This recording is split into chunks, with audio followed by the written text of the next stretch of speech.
कन्नड़ और संस्कृति विभाग द्वारा आज कर्नाटक राज्योत्सव पुरस्कार 2025 की घोषणा की गई। इस वर्ष कुल 70 विशिष्ट व्यक्तित्वों को इस प्रतिष्ठित सम्मान से नवाजा जाएगा, जिनमें रायचूर के कॉम्प्लेक्स जाफर मोहिउद्दीन का नाम प्रमुख रूप से शामिल है। इस बार विशेष बात ये रही कि पहली बार पुरस्कार चयन के लिए कोई आवेदन आमंत्रित नहीं किए गए थे। चयन प्रक्रिया जिलावार, सामाजिक मानदंडों और चयन समिति की अनुशंसा के आधार पर की गई है। कुल 70 पुरस्कार विजेताओं में 12 महिलाएं और 2 प्रतिभाएं समग्र हरालय समुदाय से चयनित की गई हैं। कला, साहित्य, शिक्षा, पत्रकारिता, समाज सेवा, स्वास्थ्य और अन्य क्षेत्रों में उल्लेखनीय योगदान देने वाले व्यक्तियों को ये सम्मान प्रदान किया जाएगा। कर्नाटक के मुख्यमंत्री श्री सिद्धारमैया और उप मुख्यमंत्री DK शिवकुमार द्वारा राज्योत्सव समारोह में पुरस्कार प्रदान किए जाएंगे। इस अवसर पर मंत्री शिवराज थंगरगी ने विधान सौधा में आयोजित प्रेस कॉन्फ्रेंस में कहा, इस बार चयन प्रक्रिया पूरी तरह निष्पक्ष और पारदर्शी रही है। समिति के सदस्यों ने 4 से 5 बार बैठकें की और समाज के लिए योगदान देने वाले योग्य लोगों का चयन किया। रायचूर के कॉम्प्लेक्स जाफर मोहिउद्दीन को उनके सामाजिक सेवा और जन कल्याण कार्यों के लिए ये सम्मान दिया जा रहा है। उनके योगदान ने न केवल रायचूर जिले बल्कि पूरे कर्नाटक राज्य में प्रेरणा का कार्य किया है। राज्योत्सव पुरस्कार समारोह में कलाकार प्रकाश राज सहित कई नामचीन व्यक्तित्वों को भी सम्मानित किया जाएगा। सम्मानित व्यक्तित्व कॉम्प्लेक्स जाफर मोहिउद्दीन रायचूर। पुरस्कार कर्नाटक राज्योत्सव पुरस्कार 2025। सम्मान प्रदान करने वाले मुख्यमंत्री सिद्धारमैया एवं उप मुख्यमंत्री DK शिवकुमार।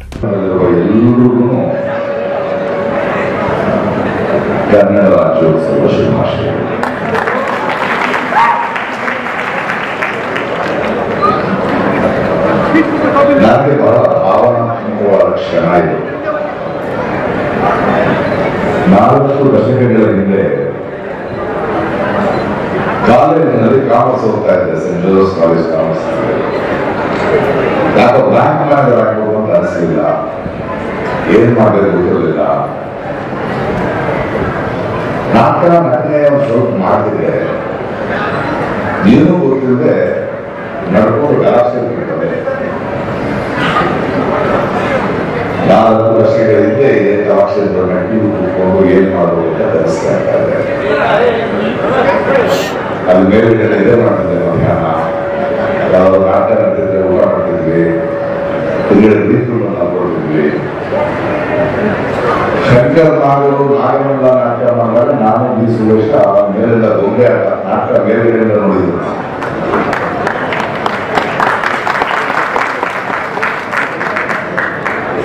ಕನ್ನಡ ಸಾಹಿತ್ಯ, ಅದರ ವೈಶಿಷ್ಟ್ಯ,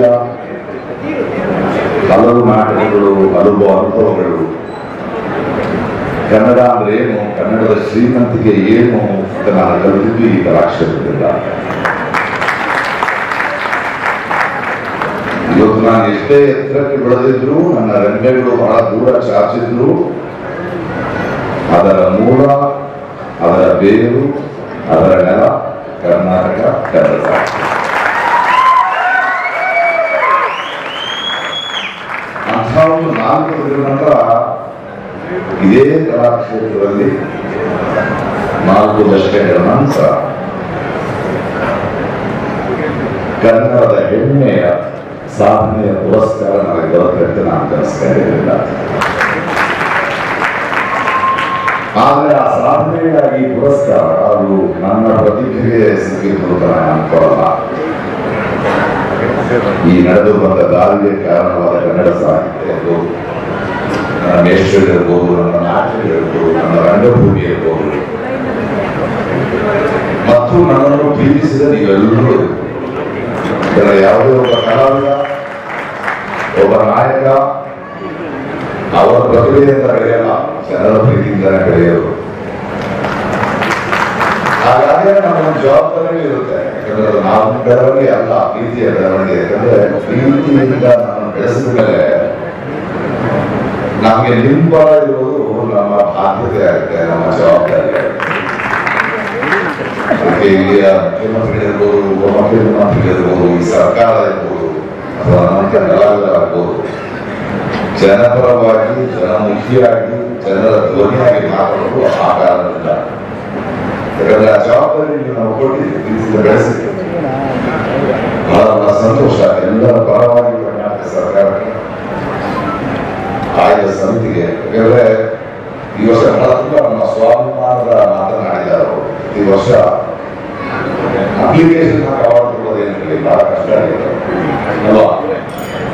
ಅಂತಹ ಒಂದು ಸಂದರ್ಭದಲ್ಲಿ ಇಲ್ಲ, ಅದು ಬೇಡ, ನಾವು ಆಯ್ಕೆ ಸಮಿತಿಯನ್ನು ಆಯ್ಕೆ ಮಾಡಿ ಅರ್ಹರನ್ನ ಹುಡುಕಿ ಒಂದು ಘನತೆಯನ್ನು ಈ ಬಿರುದಿರುವ ಈ ಸನ್ಮಾನಕ್ಕೆ ಕೊಟ್ಟಿದ್ದಕ್ಕೆ ಸರ್ಕಾರಕ್ಕೆ ಮತ್ತು ಮುಖ್ಯಮಂತ್ರಿಗಳಿಗೆ ಕನ್ನಡ ರಾಜ್ಯೋತ್ಸವ ಭಾಷಾಭಿಮಾನ ಅಲ್ಲ. ಕನ್ನಡ ರಾಜ್ಯೋತ್ಸವ ಕೇವಲ ಭಾಷೆದಲ್ಲ. ಸ್ವಲ್ಪ ನಮಗೆ ಗೊತ್ತಾಗ್ತಿಲ್ಲ, ಭಾಷಾಭಿಮಾನ ಕನ್ನಡ ಮಾತಾಡುವಲ್ಲ. ಕನ್ನಡ ಅಂದ್ರೆ ಭಾಷೆ ಏನಿದೆ, ಭಾಷೆ ಬರೀ ಸೌಂಡ್ ಅಷ್ಟೇ, ಶಬ್ದ ಅಷ್ಟೇ. ಅದರ ಗರ್ಭದಲ್ಲಿ ಏನಿದೆ, ಅದರ ಭಾವ ಇದೆ. ಕನ್ನಡದ ಕರ್ನಾಟಕದ ಈ ಸಂಭ್ರಮದ ಗರ್ಭದಲ್ಲಿರುವ ಭಾವ ಬಸವಣ್ಣ.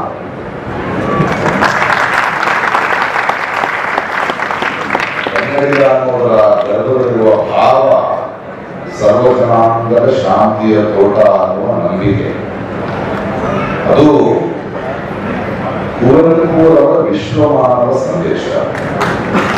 ಬದುಕಿನಲ್ಲಿ ಒಂದು ದೊಡ್ಡ ಸಾಧನೆಯನ್ನು ಮಾಡಿ ಇಡೀ ಕರ್ನಾಟಕ ಸರ್ಕಾರದ ಗೌರವಕ್ಕೆ ಪಾತ್ರದಂತ 70 ಜನ ಸಾಧನೆಗೆ ನನ್ನ ಸಾಷ್ಟಾಂಗ ನಮಸ್ಕಾರಗಳನ್ನು ಇವತ್ತು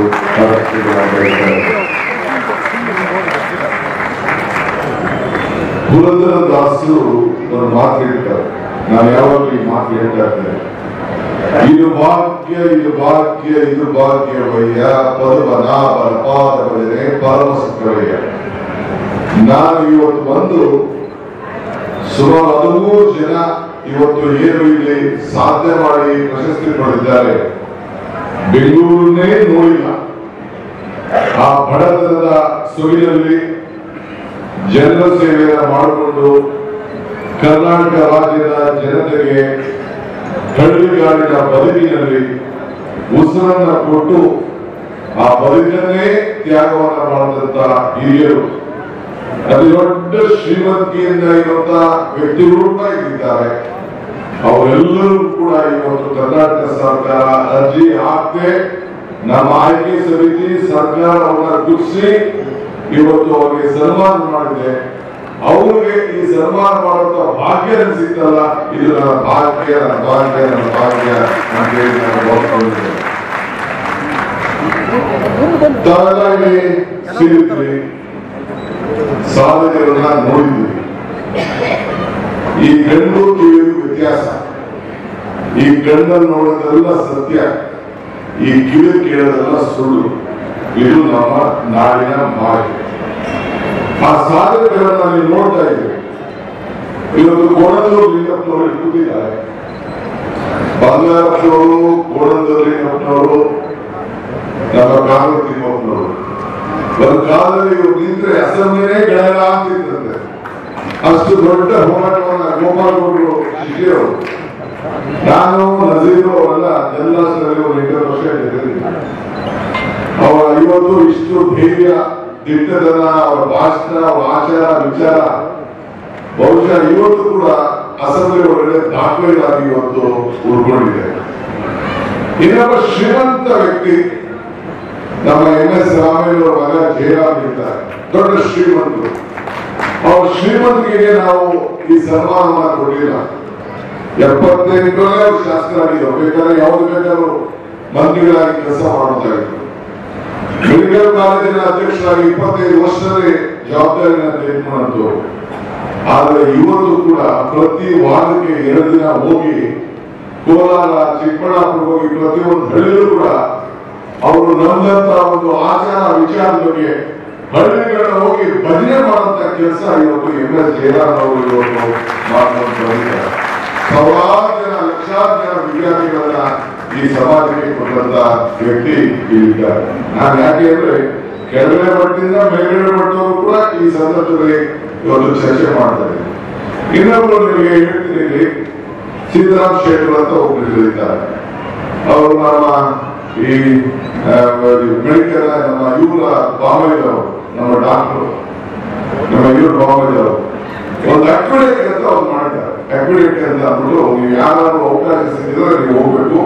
ಈ ಬೆಂಗಳೂರಿಗೆ ನಾವು ನೀರು ತರಬೇಕು ಅಂತ, ಕೋಲಾರ್ಗೆ ಚಿಕ್ಕಬಳ್ಳಾಪುರಕ್ಕೆಲ್ಲ ನೀರು ತರಬೇಕು ಅಂತ ಹೇಳಿ ನಾವು ಹೊರಟಿದ್ದೇವೆ.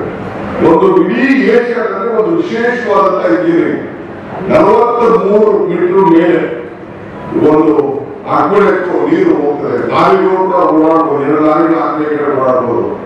ಇದು 110 ಕಿಲೋಮೀಟರ್.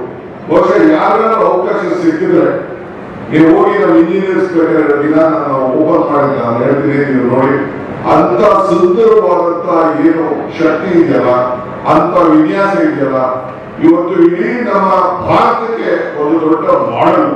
ಇವತ್ತು ಅವರು ಕೂಡ ಇವತ್ತು ಅವರು ಕೇಳಿಲ್ಲ, ನಮ್ಮ ಸರ್ಕಾರ ಅವರು ಕೂಡ ಇವತ್ತು ದೃಷ್ಟಿ ನಾನು ಮಾಡಿದೆ. ಇನ್ನು ಮಿಕ್ಕಿದ್ದು ಬೆಂಗಳೂರು ಬಂದವರನ್ನ ನೀವೇ ಕಣ್ಣಲ್ಲಿ ನೋಡಿದ್ರಿ. ನಿಮ್ ಕಣ್ಣಲ್ಲಿ ಇವತ್ತು ದೊಡ್ಡ ಹುಡುಗರಿಗೆ ಇರ್ಬೋದು, ಸ್ಕೂಲ್ ಇರ್ಬೋದು, ಆ ತಾಯಂದಿರು ಎಲ್ಲ ಕ್ಷೇತ್ರದಲ್ಲೂ ಕೂಡ ಮಾಡೋದನ್ನ ನಾವು ಬರಲಿಕ್ಕೆ ಸಾಧ್ಯ ಇಲ್ಲ. 70 ಪ್ರಶಸ್ತಿಗಳನ್ನ ಕೊಟ್ಟಿದ್ದೇವೆ.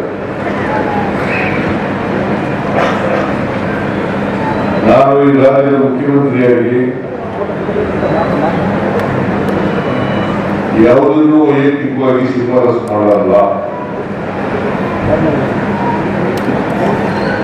ಸಲಹಾ ಸಮಿತಿಯವರು ಅವರು ವಿವಿಧ ಕ್ಷೇತ್ರಗಳಲ್ಲಿ ಅನುಭವ ಇರ್ತಕ್ಕಂಥವರು, ಅವರು ಯಾರನ್ನ ಶಿಫಾರಸು ಮಾಡಿದ್ದಾರೆ ಆ ಶಿಫಾರಸು ಒಬ್ಬರಿಗಿಂತ ಜಾಸ್ತಿ ಮಾಡಿದ್ರೆ ಅವ್ರಲ್ಲಿ ಮಾತ್ರ ಸರ್ಕಾರ ಇಂಟರ್ಫಿಯರ್ ಆಗ್ತದೆ ಅಂತ ಸಂದರ್ಭದಲ್ಲಿ. ಇಲ್ಲೇ ಹೋದ್ರೆ ಒಬ್ಬರೇ ಇದ್ರೆ ಅವ್ರೊಬ್ಬರನ್ನೇ ಆಯ್ಕೆ ಮಾಡ್ತೀವಿ. 2-3 ಜನ ಇದ್ರೆ ಅವರಲ್ಲಿ ಒಬ್ಬರನ್ನ ಆಯ್ಕೆ ಮಾಡ್ತೀವಿ. ನಮ್ಗೆ ಇರ್ತಕ್ಕಂಥ ಅಧಿಕಾರ 2-3 ಜನ ಇದ್ದಾರಲ್ಲ ಅವರಲ್ಲಿ ಒಬ್ಬರನ್ನ ಆಯ್ಕೆ ಮಾಡೋದು. ನಾನಾಗ್ಲಿ, ಶಿವಕುಮಾರ್ ಆಗ್ಲಿ, ಕನ್ನಡಿಗೆ ಆಗ್ಲಿ ಇಂಟರ್ಫಿಯರ್ ಆಗಲ್ಲ. ಈ ಸಾರಿ ನನ್ನ ಪ್ರಕಾರ ಎಲ್ಲ ಅರ್ಹರನ್ನ ಸಲಹಾ ಸಮಿತಿಯವರು ಆಯ್ಕೆ ಮಾಡಿದ್ದಾರೆ, ಶಿಫಾರಸು ಮಾಡಿದ್ದಾರೆ. ನಮಗೆ ಮಾಧ್ಯಮದಲ್ಲಿ ಒಳ್ಳೆ ಪ್ರತಿಕ್ರಿಯೆ ಬಂದಿದೆ. ಅರ್ಹರನ್ನ ಗುರುತಿಸಿ ಆಯಾಯ ಕ್ಷೇತ್ರದಲ್ಲಿ ಸಾಧನೆ ಮಾಡತಕ್ಕಂಥವ್ರಿಗೆ ಮಾಡ್ತಕ್ಕಂಥದನ್ನ ಮಾಡ್ತೇವೆ. ಸೊ ಈ ಸಾರಿ ಮಾಧ್ಯಮದವರು ಕೂಡ ಯಾವುದೇ ಅಪಸ್ವರವನ್ನ ಎತ್ತಿಲ್ಲ. ನನ್ನ ಪ್ರಕಾರ ನನಗೆ ಸಂತೋಷ ಆಗಿದೆ, ಆನಂದ ಆಗಿದೆ. ಯಾಕೆ ಅಂತಂದ್ರೆ ನಾವು ಅರ್ಹರನ್ನ ಆಯ್ಕೆ ಮಾಡಿದ್ದೀವಿ ಅಂತಕ್ಕಂಥ ಕಾರಣದಿಂದ ನನಗೆ ಸಂತೋಷ ಆಗಿದೆ. ನಾನು ಪ್ರತಿಯೊಂದು ಹೆಸರು ಹೇಳಕ್ ಹೋದ್ರೆ ಲಿಂಗಪ್ಪ ನನ್ಗೆ ಬಹಳ ಆಗ್ತ, ಬಹಳ ಲಿಂಗಪ್ಪ ಅವನದ್ದು ಲಿಂಗಪ್ಪ ನನ್ಗೆ ಬಹಳ ಆಗ್ತ. ಇಲ್ಲೇ ನಾವು ಲೀಡರ್ಗಳು ಆಗ ಸೋಷಿಯಲ್ ಪಾರ್ಟಿ ಸಮಾಜವಾದಿ ಪಾರ್ಟಿನಲ್ಲಿ ಲೀಡರ್ಗಳು ಪಡೆಯಲು ಗೋಪಾಲಗೌಡರು 72ನೇ ಇಸವಿಯಲ್ಲಿ MLA ಆಗಿದ್ರು. ಆಗ ನಂಜುಸ್ವಾಮಿ ಅಂತೇಳಿ ಪ್ರೊಫೆಸರ್ ಇದ್ರು. ನಂಜುಸ್ವಾಮಿಯವರು ನನಗೆ ಸಮಾಜವಾದಿ ವಿಧಾನಸಭಾ ಸದಸ್ಯರನ್ನಾಗಿ ಮಾಡಿದ್ರು.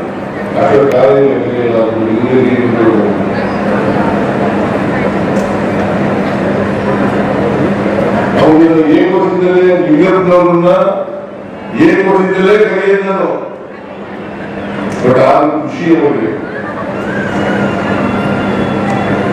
ಕೇಳಿಸ್ತಾ ಇದೀನಿಯಾ?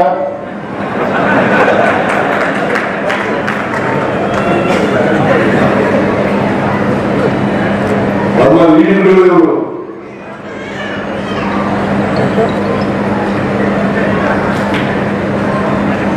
ಅವರು ರಾಜಕೀಯ ಕ್ಷೇತ್ರದಲ್ಲಿ, ಕನ್ನಡ ಹೋರಾಟದಲ್ಲಿ ಮತ್ತೆ ಶಿಕ್ಷಣ ಕ್ಷೇತ್ರದಲ್ಲಿ ಬಹಳಷ್ಟು ಕೆಲಸ ಮಾಡ್ತಾರೆ.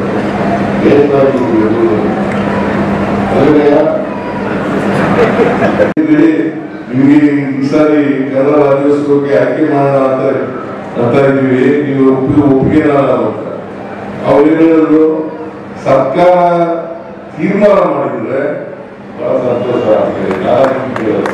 ಈ ಸಾರಿ ಅದಕ್ಕೆ ನಾನು ಹೇಳಿದ್ರೆ, ನಾನು ಕರಡಿಗೆ ಶಿವಕುಮಾರ್ ನಾವೆಲ್ಲ ಮಾತಾಡ್ಕೊಂಡು ಸರ್ಕಾರದಲ್ಲಿ ಅರ್ಜಿ ಹಾಕಿ ಕೊಡೋದು ಬೇಡ, ಅವ್ರಿಗೆ ಅರ್ಜಿ ಹಾಕಿದವ್ರಿಗೆ ಕೊಡೋದು ಬೇಡ, ನಾವೇ ಗುರುತಿಸಿ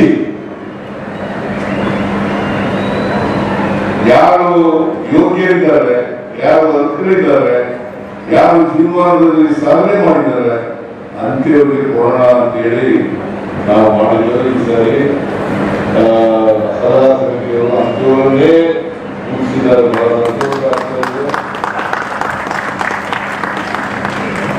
ನಾನು ಸಲಹಾ ಸಮಿತಿಯ ಎಲ್ಲ ಸದಸ್ಯರಿಗೆ ಸರ್ಕಾರದ ಪರವಾಗಿ ಧನ್ಯವಾದಗಳನ್ನ ಹೇಳಲಿಕ್ಕೆ ಬಯಸ್ತಾ ಇದ್ದೇನೆ. ಇವತ್ತು 70 ಜನ ಯಾರ್ಯಾರು ರಾಜ್ಯೋತ್ಸವ ಪ್ರಶಸ್ತಿಗೆ ಭಾಜನರಾಗಿದ್ದಾರೆ ಅವರೆಲ್ಲರಿಗೂ ಕೂಡ ವೈಯಕ್ತಿಕವಾಗಿ ಸರ್ಕಾರದ ಪರವಾಗಿ ಅಭಿನಂದನೆಗಳನ್ನ ಸಲ್ಲಿಸಲಿಕ್ಕೆ ಬಯಸ್ತಾ ಇದ್ದೇನೆ. ನಮಸ್ಕಾರ. ತಮ್ಮೆಲ್ಲರಿಗೂ राज्योत्सव हब्बद शुभाशयಗಳು। आज मेरे लिए बहुत खुशी का दिन है क्योंकि कर्नाटक राज्य की सरकार ने मुझे इस काबिल समझा कि मुझे ये बहुत महत्वपूर्ण, बहुत प्रेस्टीजियस अवार्ड से मुझे नवाजा गया, कर्नाटक राज्योत्सव अवार्ड के लिए, जो मुझे खुशी और मसरत इतनी हो रही है कि इसको बयान करना मेरे लिए बहुत मुश्किल है। और आगे और काम करने के लिए मुझे ये हिम्मत भी दिलाता है कि मैं अब तक ड्रामे कर रहा था,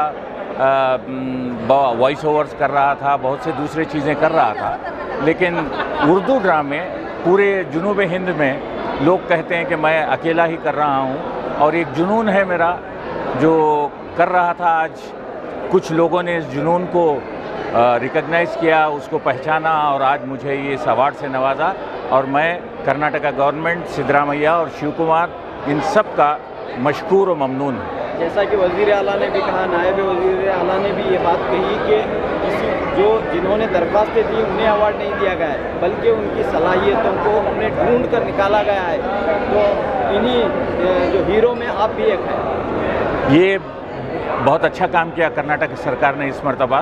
इससे पहले जो है नहीं अर्जियाँ लिया करते थे कुछ लोगों ने कहा कि जिनको अवार्ड देना है वो अर्जी तो नहीं देगा कि भाई मुझे अवार्ड दो। तो ये सरकार ये नया कदम उठाई है कि हम अवार्ड जो अर्जी देगा उसको नहीं देंगे, जो सिफारिश करेगा उसको नहीं देंगे। कन्नड़ा एंड कल्चर डिपार्टमेंट वालों ने पूरे कर्नाटक में 70 लोगों को ढूंढ निकाला है, उसमें मैं एक हूँ।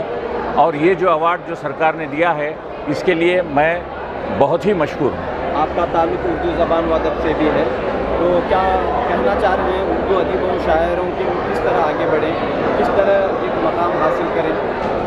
देखिए, उर्दू दिन ब दिन कमज़ोर होती जा रही है, घटती जा रही है।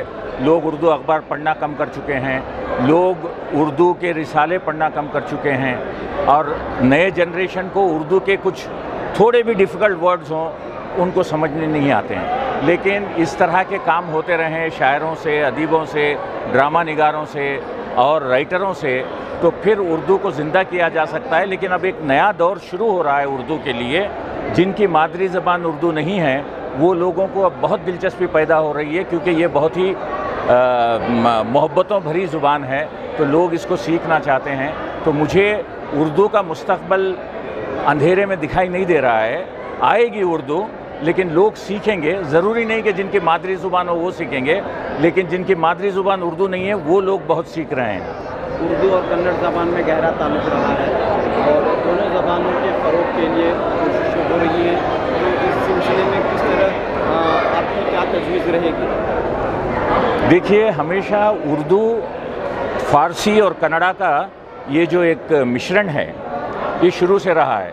हमारी अदालतों में पहले फ़ारसी हुआ करती थी, उसके बाद आज भी कन्नड़ ज़ुबान में, कन्नड़ ज़ुबान वैसे तो बहुत पुरानी है, उर्दू से बहुत पुरानी है, लेकिन कन्नड़ ज़ुबान में कई उर्दू के अल्फाज आज फ़ारसी के अल्फाज, जैसे जारी अल्लाह की दे, और आपके कोर्ट में बहुत से ऐसे मंजूर आगी दे, तो बहुत से ऐसे आपको अल्फाज मिलेंगे जो उस वक्त कोर्ट में हुआ करते थे।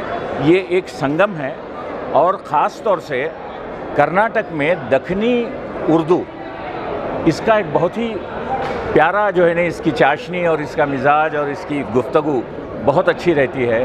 इसलिए मैं अपने ड्रामों में भी दखनी इस्तेमाल करता हूँ, और कन्नड़ से दखनी का जो मेल है वो बहुत ही खूबसूरत है। बहुत बहुत शुक्रिया ज़फ़र मोहिउद्दीन। इसके साथ कैश अवार्ड दिया गया क्या? कुछ क्या सर? Cash award? हाँ, कितना? कर्नाटका सरकार ने हम सब जिन जिन को ये प्रशस्ति दी गई है, इनाम दिया गया है, 5 लाख रुपए वो अपने अकाउंट में ट्रांसफ़र करेंगे।